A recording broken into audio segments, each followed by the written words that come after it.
என்ன சேர்னு வந்து எனக்கு தேதி வாங்கும்போது ஏப்ரல் மாதம் 2ஆம் தேதி. எனக்கு ஒரு குழப்பம் ஆயிடுச்சு. தலைவர் பிறந்த நாள் மார்ச் 1ஆம் தேதியில் ஒரு ஏப்ரல் 2ங்கிறாரு. அண்ணன் ஏப்ரல் 2 சொல்கிறீங்க, ஏப்ரல் 2 மார்ச் 2 அப்படின்னேன். அண்ணன் ஏப்ரல் 2 தான், மே 3 வரையும் இருக்க நிகழ்ச்சி இங்கே ஆரம்பிச்சிட்டாரு. என்னது மே 3 வரையுமாண்ணே? 72 பிறந்த நாள், 72 பிறந்த நாளுக்கு 72 நிகழ்ச்சியாக நடத்தணும். அண்ணன் 73 நிகழ்ச்சி நடத்துறாரு. ஏன்னா அடுத்த பிறந்த நாள் வந்துடும். அந்த 73 நிகழ்ச்சி என்னன்னா அடுத்த 73 பிறந்த நாளுக்கான முதல் நிகழ்ச்சி அது. அப்படி தொடர்ச்சியாக நிகழ்ச்சி நடத்தி கொண்டிருப்பது என்பது ஒரு பெரிய காதலும் கனிவும் இருந்தால் மட்டும்தான் இப்படி ஒரு வேலையை செய்ய முடியும் தலைவனின் மேல். அது வந்து சேர்பாபனுக்கு வந்து எப்பொழுதும் உண்டு. வந்தபோது பேசிக்கிட்டு இருக்கும் பொழுது போஸ் வெங்கட் அவர்கள் சொன்னார் என்கிட்ட, இந்த சேர்பாபனே சாயந்தரமான வீட்டுக்கு போக மாட்டார் போல இருக்கு அப்படின்னு. நான் சொன்னேன், அவர் வீட்டுக்கே போக மாட்டார் அப்படின்னு. சாயந்தரமான இல்லை, அவர் வீட்டுக்கே போக மாட்டார்னு. நான் போஸ் வெங்கட் சொல்கிறேன், நீங்கள் சொல்கிறீங்கல்ல 64 வயசில் 62 வயசில் நான் இருப்பேனான்னு தெரில அப்படின்னு. அவர் 62, இவர் 74. பக்கத்தில் இவர் ஒருத்தர் இருக்கார், அவர் விட்டுட்டு நீங்கள் 62 74 முக்கியம் இல்லை. நீங்கள் நான் வீட்டுக்கு அவர் கூடவே இருந்தேன்னா உடனே கதவு தட்டி பார்த்துட்டு வைக்கிறீங்க. என்ன ஆவீங்க? ஜெயினை விட அதிகமாக ஓட விடுவார் உங்களை. தெரியாமல் வந்துட்டோம்டா இவர் வீட்டுக்கு பக்கத்தில். என்னடா எந்திரிச்சு காலை எந்திரிச்சதுல வேலை சொல்லிக்கிட்டே இருக்காரு ஒரு ஆள் அப்படின்னு. ஏன்னா மாம்பழத்தின் அழகை எல்லோரும் பாராட்டுவார்மா இல்லையா? மாம்பழத்தின் அழகை எல்லோரும் பாராட்டுவார். அறுத்து சாப்பிட்டா அந்த ருசியை எல்லோரும் பாராட்டுவார். ஆனால் எந்த பழம் ருசிக்கும்? மாம்பழத்தில் எந்த பழம் ருசிக்கும்? உள்ள வண்டு இருந்தால் ருசிக்கும். அதனால சொல்லலாம் தமிழில், மாம்பழத்தின் அழகை எல்லோரும் பாராட்டுவார், உள்ளிருந்து குடையும் வண்டின் குடைச்சலை யார் அறிவாருமா. அந்த மாதிரி சேர்பவன் போய் இருந்தாலும் தெரியும் குடையிற குடத்தில் என்னன்னு. இல்லாட்டா எப்படி 3 மாதம் முன்னாடி தேதி வாங்கி அதை சொன்ன தேதியில் நடத்தணும். ஒரு நிகழ்ச்சி கூட இதுவரை அவர் மாற்றியதே கிடையாது. ஒரு நிகழ்ச்சி கூட மாற்றிய கிடையாது. நான் வந்து இயல்பாக நமக்கு வந்து சக மனிதர்களிடம் பழகும்போது என்னென்னா, அவர்களிடம் இருக்கிற தீய பழக்கங்கள் உடனே ஒட்டிக்கும். தீய பழக்கம் அப்படின்னா என்னென்னா, நீங்கள் கெட்ட பழக்கம்னு அர்த்தம் வச்சக்கூடாது. எதுவெல்லாம் நமக்கு மகிழ்ச்சிப்படுத்துதோ, எதுவெல்லாம் நமக்கு சுகமாக இருக்கோ, எதுவெல்லாம் இன்றைக்கு கொண்டாட்டமாக இருக்கோ அதெல்லாம் உடனே தொதிக்கும்.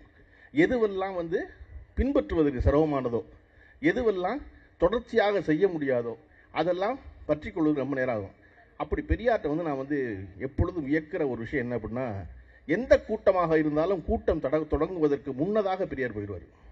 பெரியாரை எத்தனை தடவை சொன்னாலும், ஐயா வராதிங்க, நீங்கள் வயசானவர், வந்து எல்லாம் ஆரம்பிக்கிட்டோம், நீங்கள் அப்புறம் வாங்க அப்படின்னா சரிங்க சரிங்க சரிங்க அப்படின்ட்டு 9 மணி கூட்டத்துக்கு 8:50 வந்து காலையில் உட்காந்துருவார். அப்படி எல்லா நேரமும் கூட்டத்தில் மூணு பேரும். அதை நான் பெரும்பாலும் எப்படியும் கடைப்பிடிச்சிடணும் 90 நினச்சி நிகழ்ச்சி தொடங்குறதுக்கு முன்னாடி போய் நினைப்பேன். இன்றைக்கி கூட நிகழ்ச்சி 7:15 தொடங்குனாங்க, நான் 7 மணிக்குள்ள வந்துறேன்னு சொல்லி 7:03 வந்துட்டேங்க. குறிப்பாக திராவிட முன்னேற்ற கழகத்தின் கூட்டங்களுக்கு நான் ஏன் முன்னாடி போகிறது அப்படின்னா, இந்த முதல்ல பேசுகிற 2 பேருடைய பேச்சை விட்டுருவோம். இல்லாட்டினா நம்ம இப்போ பாக்கியராசர் இருந்திருக்காங்க, பாக்கியராசர் பேச்சை கேட்டுருவோம். ஏன்னா கண்டிப்பாக நமக்கு அப்புறம் தான் பேச போகிறார் சார். போஸ் வெங்கட் கேட்டுருவோம், நம்ம அமைச்சர் சேர்பாபன் கேட்டுருவோம் நம்ம. ஆனால் அந்த நிகழ்ச்சி தொடங்கும் போது ஒருத்தர் பேசுவார்ல, இந்த பகுதி செயலாளர் இருப்பார்ல ஒருத்தர், அந்த பேச்சை விட்டுருவோம். அந்த பேச்சை நான் எப்பொழுதும் கேட்டு நினைப்பேன். இன்னைக்கு அப்படி ஜெயின் அவர்கள் பேசிய பேச்சு வந்து எனக்கு ரொம்ப பிடிச்சிருந்துச்சு. என்னன்னா, ஒரு மாநகர மன்றத்தின் 5 முறை தொடர்ச்சியான உறுப்பினராக இருக்கிற வாசு அவர்களை பாராட்டும் பொழுது, வாசுவின் மனைவியை கூப்பிட்டு பாராட்டுவதற்கு இல்லை, கீழே உட்காந்து வாசுவின் மனைவியை பாராட்டும் பொழுதே அதற்கு பின்னாடி இருக்கிற இன்னொரு அம்மாவை கூப்பிட்டு பாராட்டுறது பேர் சொல்லி.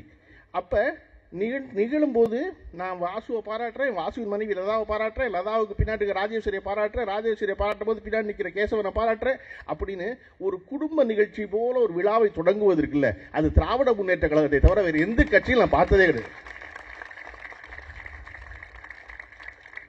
இதைத்தான் போஸ் வெங்கட் சம்பந்தப்பட்ட நடிகர் சொல்றாருல்ல, விஜய் அவர் மன்னராட்சிக்கிறார். இப்போ மன்னராட்சி யாருன்னா வாசு மன்னராட்சி, வாசுவின் மனைவி லதா மன்னராட்சி, நீங்கள் எல்லாம் மன்னராட்சியில் வந்துட்டீங்க பூரா.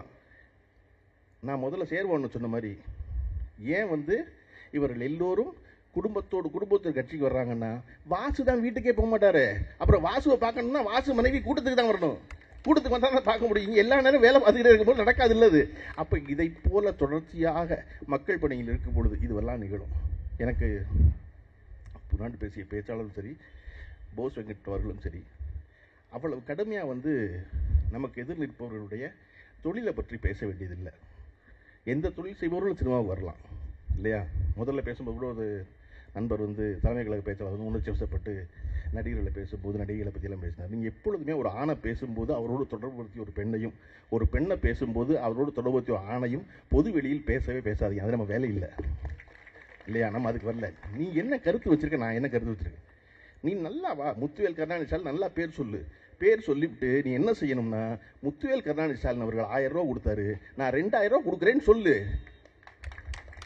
அதை விட்டுவிட்டு இங்கே பணமெல்லாம் வேஸ்ட்டு, பெண்களுக்கெல்லாம் பணம் கொடுக்குறது வேஸ்ட்டுன்னு சொல்லலாமா? நீங்கள் பாதுகாப்புங்கிறீங்களே, 7 மணிலேருந்து 9 மணி வரை இந்த இடத்துல 1000 பெண்கள் உட்காந்துருக்காங்க. யாரும் பாதுகாப்பு இல்லாமல் உட்காந்து எவ்வளோ பேர்?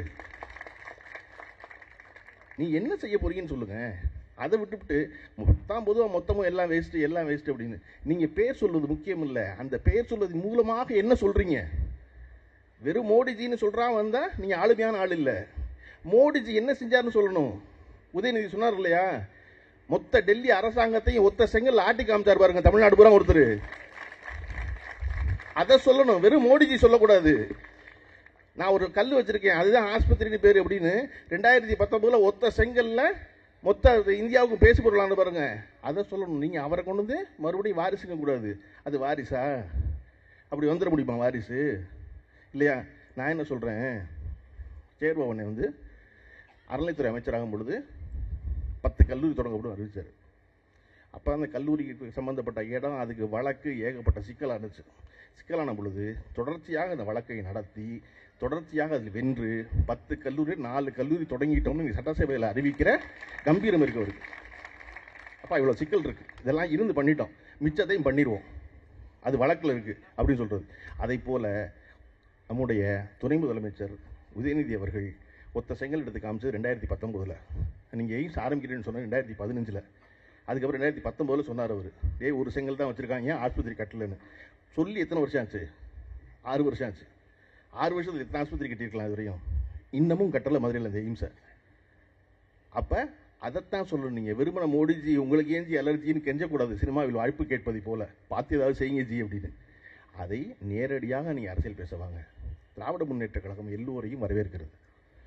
நான் நம்முடைய தலைவர் ஸ்டாலின் அவர்களிடம் மிகுந்த அன்பு பாராட்டுவதும் வியப்புக்குரியதாக இருப்பது என்ன அப்படின்னு ஒரு முக்கியமான செய்தி ஒன்று சொல்ல நினைக்கிறேன் உங்களுக்கு. என்ன அப்படின்னா, எவரும் எப்பொழுதும் ஒரு எண்ணம் இருக்கும், நான் என்ன அவன்கிட்ட போய் கேட்குறது, அவன் சொல்லட்டும் அப்படின்னு.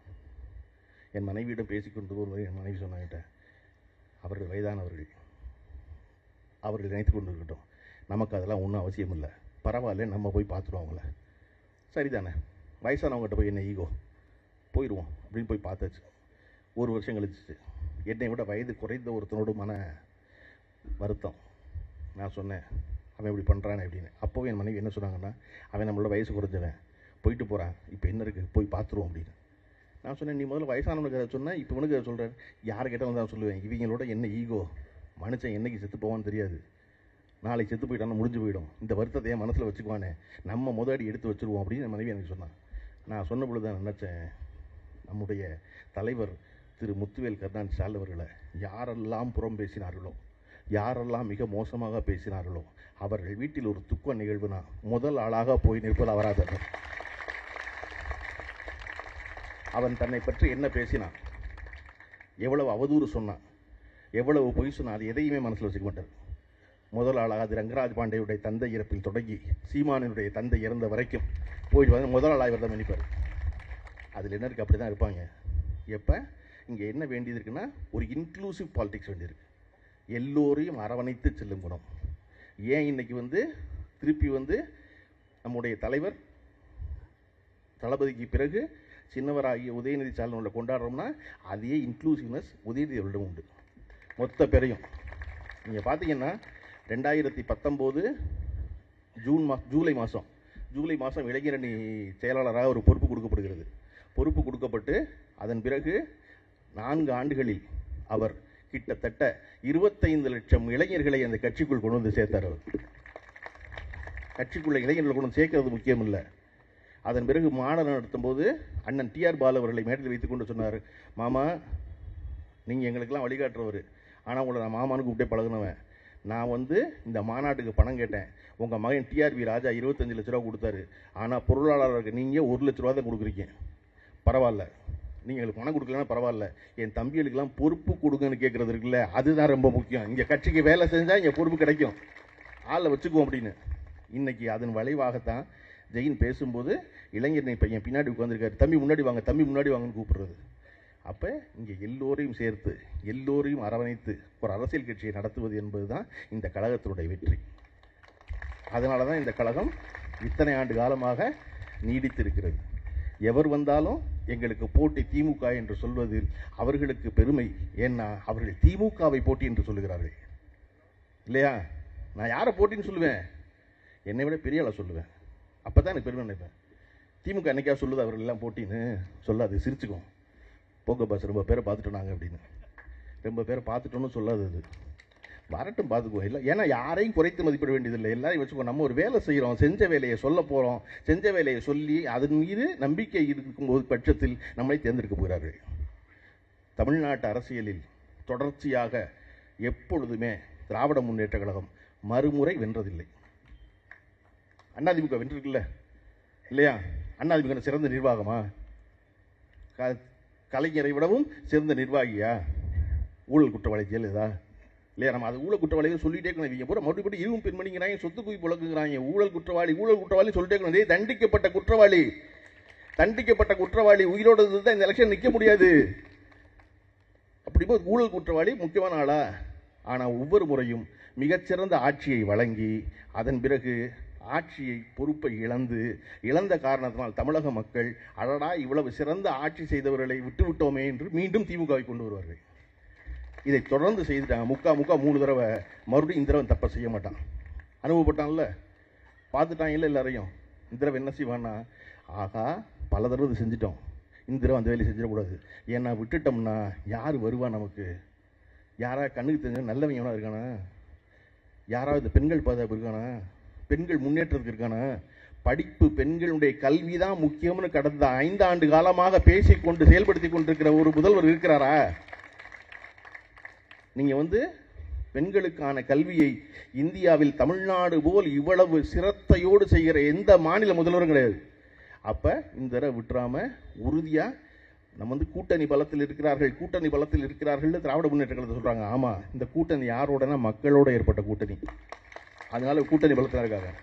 இந்த தேர்தலில் நம்முடைய கொறடா அவர்கள் விருப்பத்தின்படி 234 வேலை செய்ய வெல்ல வேண்டும் என்பது கழக தோழர்களுடைய விருப்பம். ஆனால் அது லட்சியம். எது நிச்சயம்னா 200 நிச்சயம். 200 வெல்வோம், வரலாறு படைப்போம் என்று சொல்லி இந்த தலைவரின் பிறந்த நாளை தொடர்ந்து இதை போல பெரும் கொண்டாட்ட நிகழ்வாக மாற்றிக்கொள்வோம் என்று வேண்டி விரும்பி கேட்டுக்கொண்டு விடைபெறுகிறேன். நன்றி, வணக்கம்.